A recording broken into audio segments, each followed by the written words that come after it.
My name is Arran Hunt. I'm a partner here at McVeigh Fleming, and with the new Skilled Migrant Category, or SMC, opening on Monday, we wanted to cover some of the questions we are seeing pop up in the hope to provide you with some clarity. We won't be covering in detail how the new SMC is going to work. We will touch on that just quickly to start with, but then we'll go into the questions that we've been seeing and been getting asked quite a lot. But as always, this is not immigration advice. This is just our commentary on immigration here in New Zealand. If you do want assistance with your visas or anything else we can help you with, please contact us via our email address or through our website. The links are in the description down below.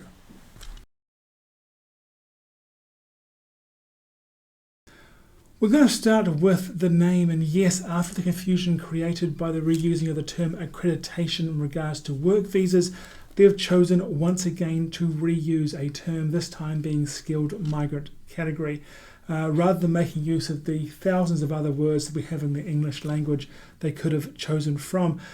Reusing terms just makes things confusing for migrants who, for many of you, will have English as being your second language, and it's really confusing to see the same term being used more than once for what is a different visa.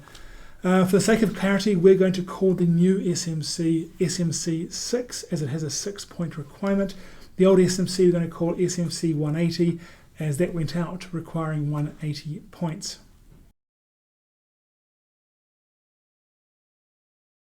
Now, looking now at how SM6 actually works, we're going to cover this pretty quickly. Now, firstly, to apply under SMC6, you must either be working in skilled employment or have a job offer for skilled employment. We're going to cover later on what actually skilled employment means in that term. SM6 does not have a job search option. With SM 180, you had a job search. SMC 180, you had a job search option. This one doesn't. SMC 6 requires you to have either a job or an offer of a job for a skilled employment. Now, as with SM 180, SM6 is all about points. It's about that 6 points.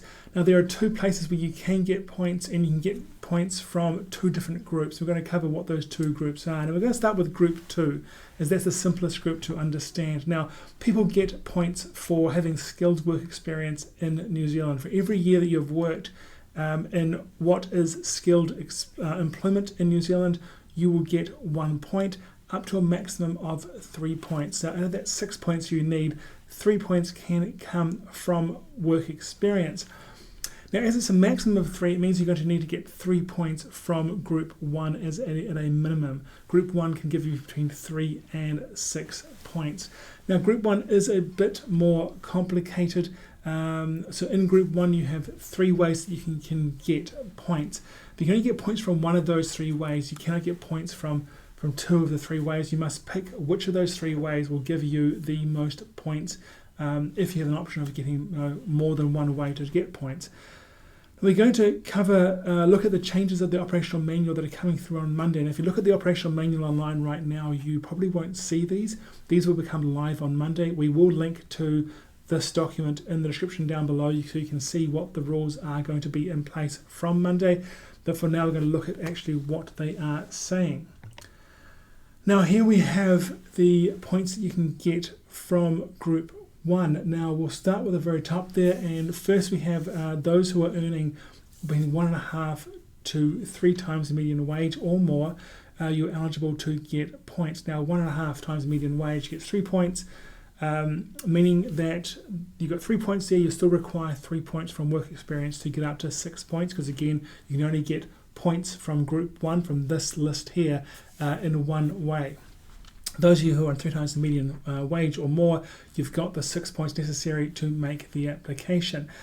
The next option, and being one that many of you will actually take, is based on qualification. Now, that qualification either has to be from a New Zealand institute or university, or have been assessed by NZQA, or be on the new list of qualifications that are exempt from assessment. Now, that list has been out for a long time. The SMC 180 had a long-running list of qualifications that are exempt because they've already been assessed by immigration.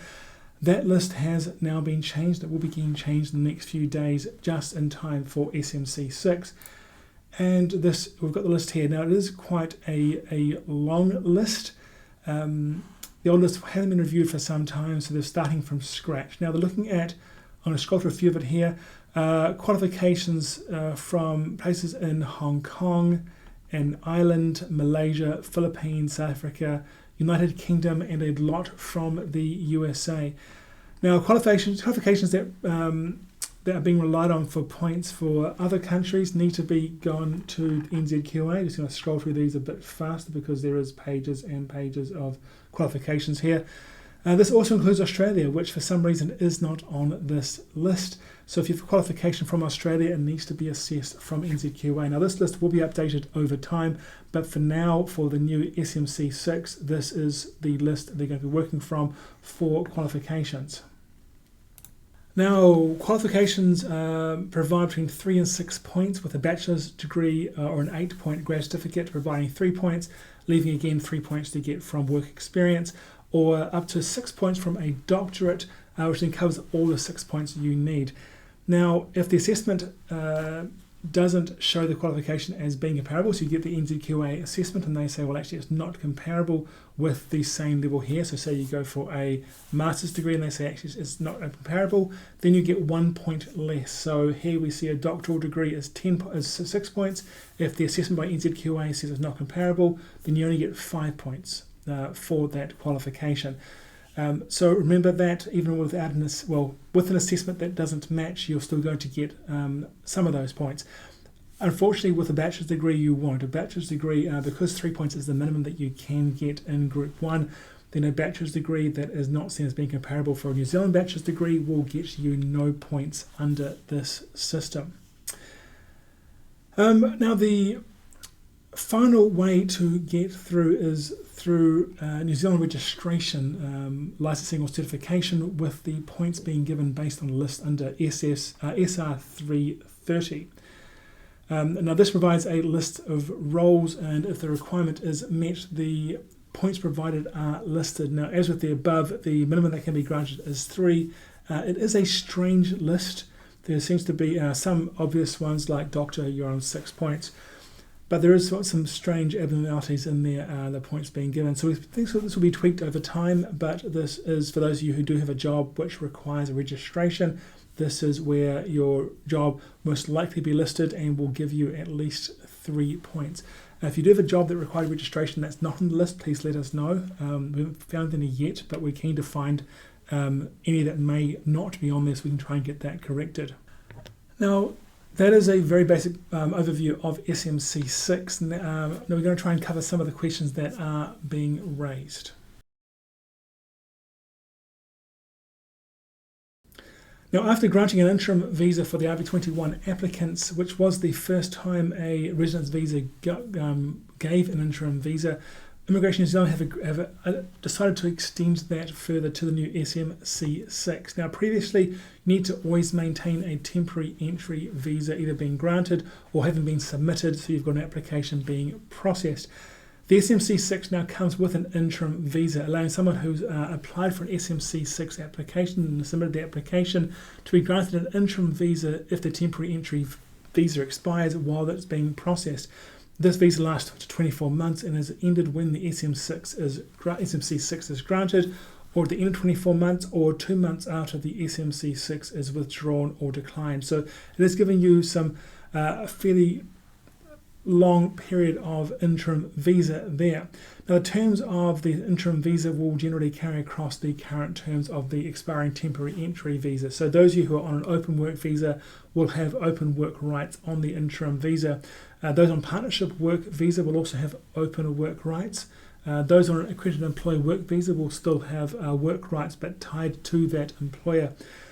Students will also get an open student visa, and with those who are 18 years old or older will have the right to work 20 hours per week, and that student visa will be an open student visa allowing education to take place at any institution, any university, any high school, primary school, etc. So you're covering tertiary student study there as well. Now the question is, what is skilled work? And this is where so many of the SMC 180 applications fell over, and people came to us to try to get these fixed for them. And we think this is going to happen again because the rules that are in place are fairly similar to those that were in place with SMC 160 or 180 in relation to what is skilled work and how that is seen. It's all about ANZCO, which is the way that Immigration New Zealand defines what someone should be doing on a particular job. It's in place because people will often call the same job many different things, or they'll have several different jobs, may have the same name, but actually be different in what people do in those roles.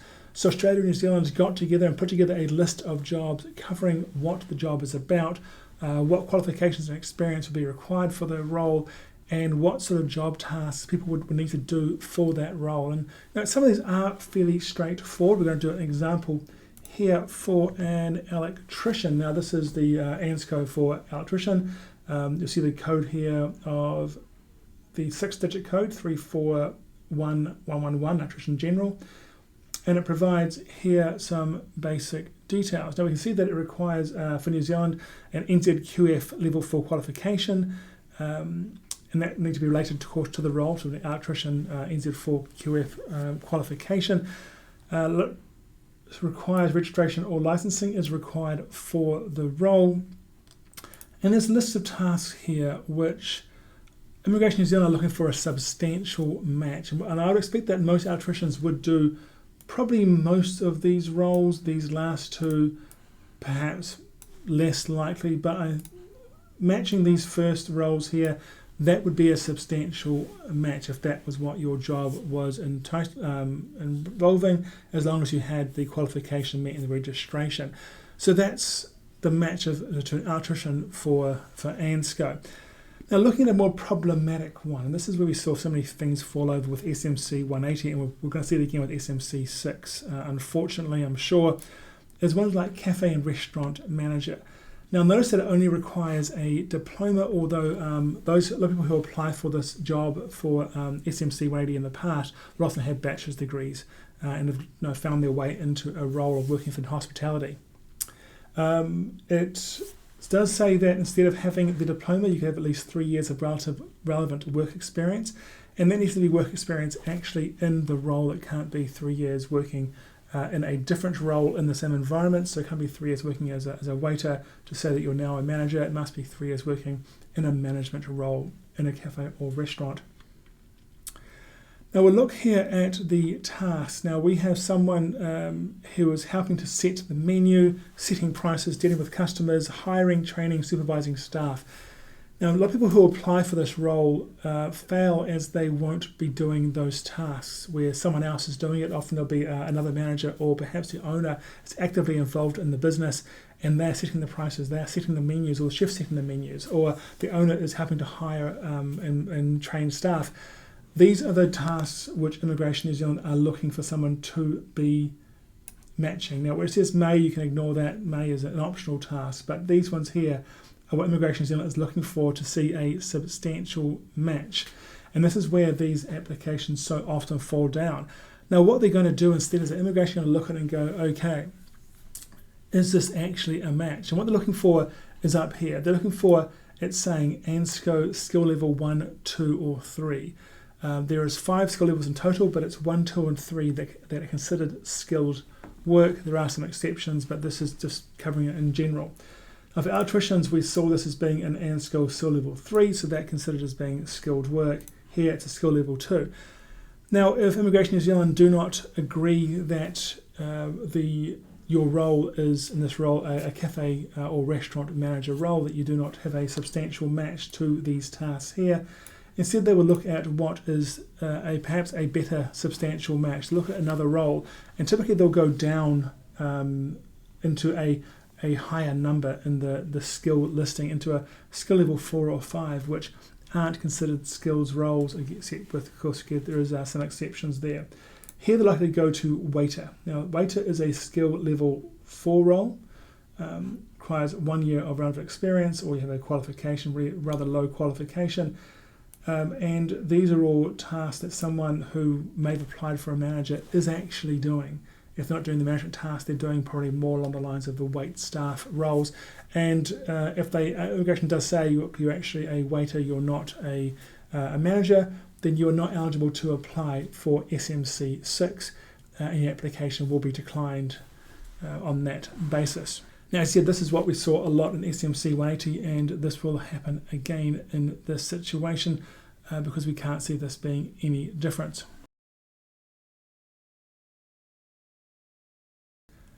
Now, does the SMC 6 interim cover SMC 180 applications? Unfortunately, no. If you're waiting for your SMC 180, you need to maintain a temporary entry visa at all times. If you are unsure, if your visa is about to expire, make an application for a new visa, get onto the interim. Just remember that depending on what type of visas you're going between, your interim visa under that may not allow you to work. Interim visa are funny that way, so if that's your situation, you may want to come and talk to us, get some legal advice from us on that.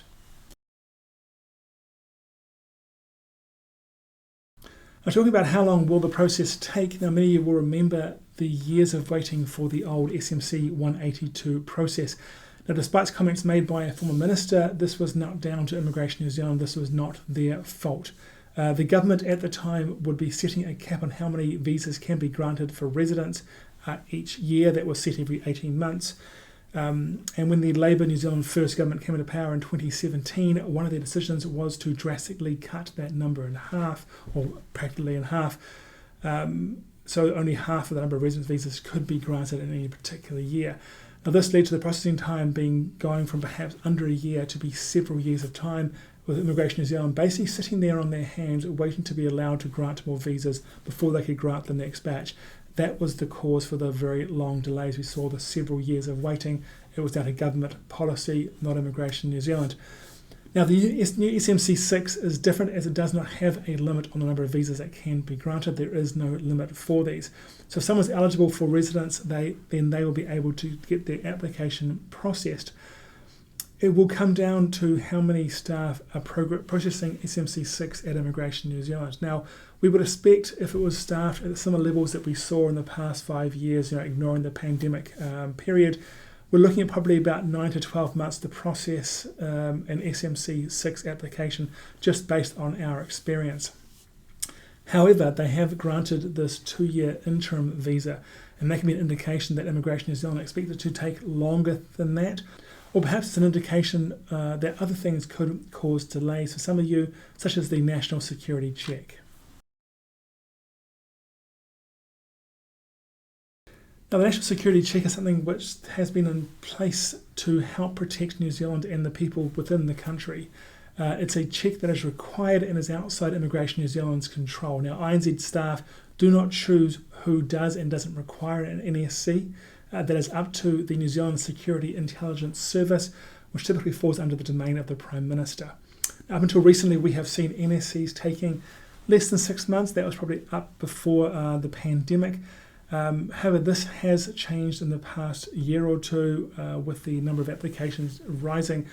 And we assume that is the largest part, that is the number of applications that are being made, and they're swamping the NZSIS who process the NSC requests. Although, to be honest, we are sort of guessing there, we can't really tell. The NSC process is actually a secret process. Who is required to provide an NSC? That in itself is a secret. We can tell from our clients in the community as to some factors. So people from Russia, from Pakistan, from Nigeria, people like that, they are required to do NSC. But there are other triggers. There are perhaps down to certain jobs you've had in the past or certain travel in the past. These can also trigger an NSC requirement, and we cannot find out actually what all the triggers are. That is officially secret. It cannot be gained from information through OIA requests or any other means. We have tried, others have tried, we cannot find that out. What we can say is that Immigration New Zealand cannot escalate NSCs. It's outside their control completely. At the very best, they can send through a note to confirm that it's still being worked on, but they'll only do that in extreme situations where it's taking an extreme period of time. For most, it really just comes down to waiting for it to be completed. And I know it's also very hard at times to compare your friends and those around you as to how long theirs are being done. It's not done purely in a case of in the order that they are applied in. They'll be started in that order, but some people will require longer NSCs, some will be shorter. It could come down to perhaps a name that's similar to a known person. It could be an area they're from in the country. It could be that they've been to a certain university or they've done a certain job that may trigger further checks. It really is hard to say. We've had some go through very quickly, and some which were for people that we thought would go through really fast actually took a long time, and there will be reasons for that, but unfortunately we cannot find out what they are. We have yet to ever see an NSC vanish. They do get processed, they just can take time. I'm sure it happens, but it is very rare. For most people it really comes down to just waiting for the process to take place. Now, for those of you who aren't being caught up by the SMC6, there are other pathways to residence possibly for you, and we are actually working on something currently to cover all of the other options that may be available for you. We'll have that out to you as soon as we can.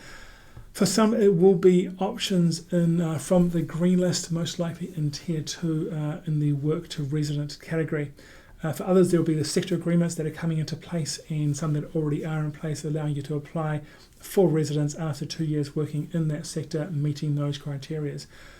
We do wonder if the straight to residence list, the Tier 1 in the green list, will be removed or trimmed down at some point. Much of this is covered in the new SMC6, and it really isn't needed anymore.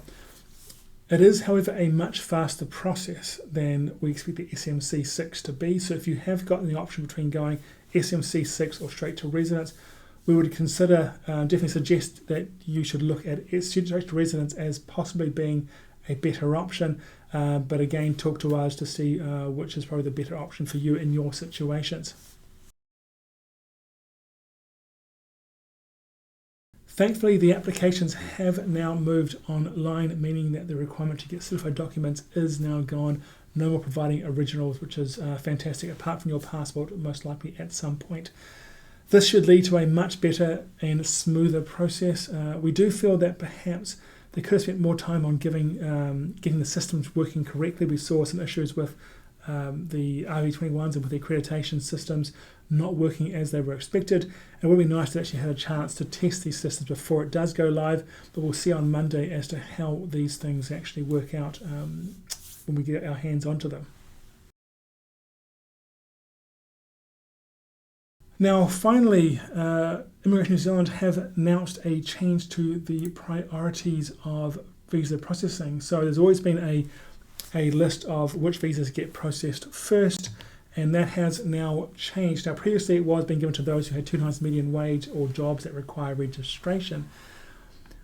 We're now seeing a change. So those in Tier 1 of the green list, the straight to residence, those who have an hourly rate at 3 times the median, so 88.98 per hour or more, and those applying for SMC6 without requiring work experience. So those who are applying purely on Group 1, so they have either a job that's listed that registered as 6 points, or they're earning 3 times the median wage, or they have a doctorate qualification.